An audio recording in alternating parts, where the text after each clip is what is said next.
Bapak Ibu Saudara, Tuhan ngomong sama Simson untuk jangan bermain-main dengan orang Filistin. Karena mereka menyembah berhala. Akhirnya Simson bergaul dengan perempuan Filistin. Dan akhirnya dia binasa sama orang-orang Filistin.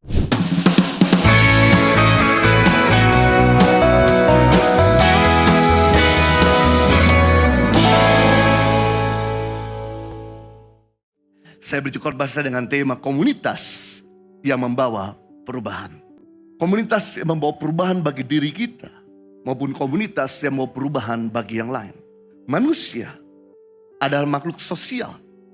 Manusia butuh teman, manusia butuh sahabat. Namun kita mesti tahu bahwa persahabatan dan pertemanan kita ada yang mendatangkan keuntungan, juga ada yang mendatangkan dampak yang buruk. Itu sebabnya kita mesti cerdas dalam memilah dan memilih persahabatan. Sebab persahabatan kita menentukan masa depan. Persahabatan buruk, masa depan buruk. Persahabatan sehat, masa depan sehat. Komunitas kotor, masa depan kotor. Komunitas bersih, masa depan bersih. Tuhan sudah ngomong sama Adam dan Hawa, manusia pertama di dunia ini, dalam Kejadian 2 ayat 18. Tuhan Allah berfirman, tidak baik kalau manusia itu seorang diri saja. Tidak sehat, tidak berkualitas kalau manusia itu seorang diri saja. Aku akan jadikan penolong baginya yang sepadan dengan dia. Tuhan ngomong kepada Adam dan Hawa, hidupmu tidak akan sehat, hidupmu tidak akan bahagia, hidupmu tidak akan berkualitas kalau kamu pertama tidak punya teman yang sepadan, teman yang tidak senilai, teman yang tidak berkualitas. Berarti hidup kita akan sehat, hidup kita akan bahagia ketika kita punya komunitas yang sehat.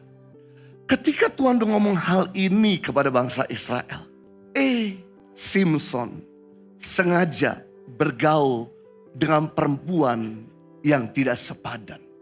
Tuhan sudah bicara sama Simson untuk jangan bergaul dengan perempuan Filistin. Jangan bergaul dengan perempuan yang tidak dari non-Yahudi. Saudara, Filistin berbeda dengan Palestina.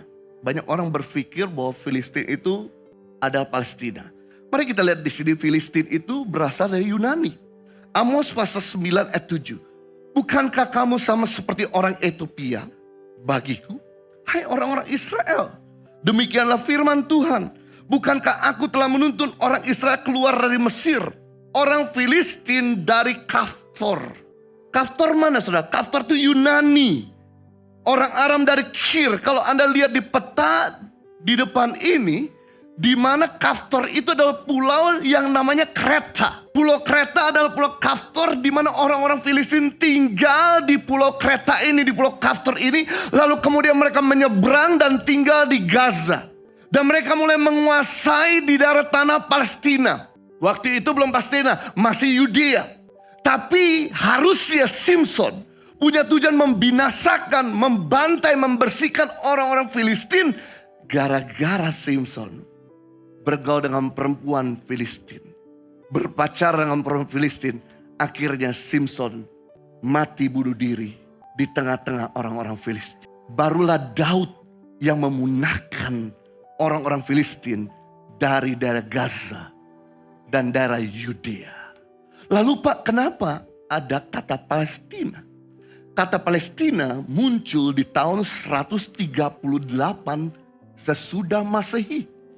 Setelah Jenderal Titus tahun 75 membombardir dan meratakan Yerusalem dan Israel, dan semua orang Yahudi dibunuh, dibantai, lalu mereka kabur semua ke daerah Eropa, kabur ke daerah Afrika, kabur ke daerah Asia, lalu tanah itu kosong.